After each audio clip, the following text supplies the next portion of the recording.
Aba tugiye kureba ni abanyamakuru ba radiyo Rwanda bayikoraho iminsi yose kuva ku wa mbere kugera ku cyumweru. Turahera kuva saa sita z'ijoro nta rungu ikorwa na Karara Uwineza. Murabizi ko Karara Uwineza ariwe ukora nta rungu ya nijoro, aha aba aganira ku ngingo zigiye zitandukanye. Mu makuru hakoramo Ismael Mwanafunzi, Savera Nyirarukundo nguwo muri kumubona rwose, ndetse na Feredina Uwimana nawe aba ari mu banyamakuru bakora amakuru kuri radiyo Rwanda, ariko we akaba anafite ikiganiro akora cya saa tatu z'ijoro isi ya none, ngira ngo murakizi. Undi nawe nguwo Jean Daniel Sindayigaya, nawe ufatanya n'aba banyamakuru tuvuze hejuru mu makuru, ndetse akanakorana na Savera amakuru ki mu binyamakuru ku wa gatandatu. Undi ni Fiston Felix Habineza, nawe afatanya n'abo tuvuze haruguru, ndetse na Nisingizwe Alain Jean Baptiste. Muri Bwakebute tuhasanga Gentil Gedeon Ntirenganya watsimbuye Bright wayikoraga.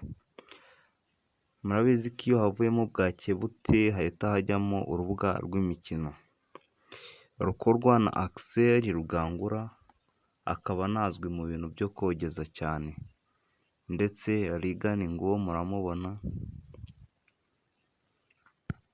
Ruvuyanga Nkurunziza, Samiri Sylvestre nawe nguwo kabisa muramubona.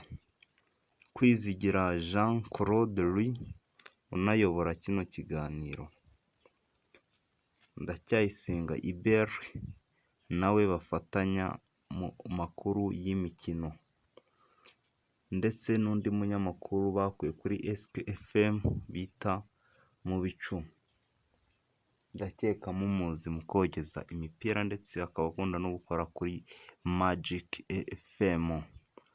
Mugaragu David ukunda gukora cyane kuri televiziyo, ariko ajya anyuzamo akaza no kuri radiyo Rwanda mu makuru y'imikino.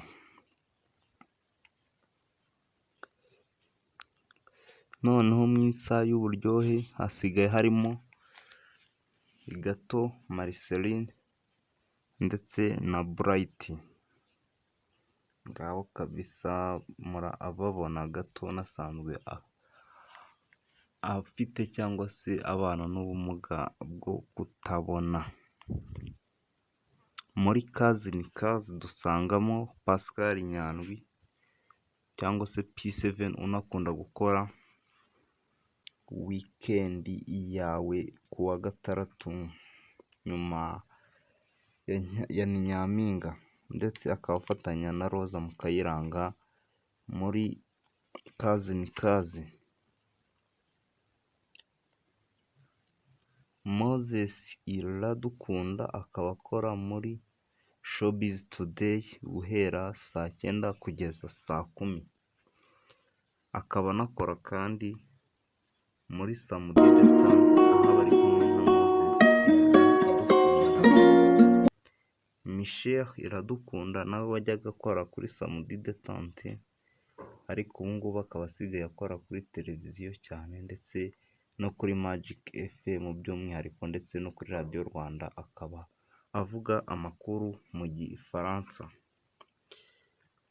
Mu mahumbezi turasangamo Iranzi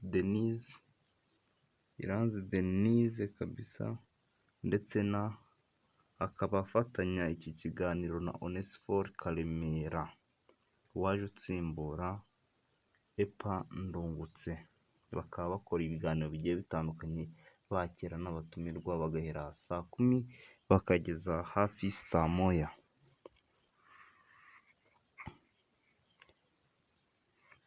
Colette Ngarambe Mukandemezo akaba akora ku kiganiro cy'umuryango gihera saa 2 z'ijoro.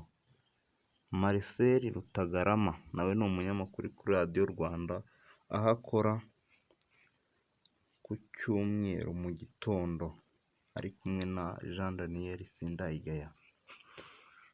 Murindwa Augustin nawe ni umwe mu banyamakuru dusanga kuri radiyo Rwanda. Nkwibutsa nimba hari uwo utabonyemo twandikire muri comment unakore subscribe. Imana ibarinde. Uwo utabonyemo umutubwire tuzamubakorereho ku buryo bwihariye.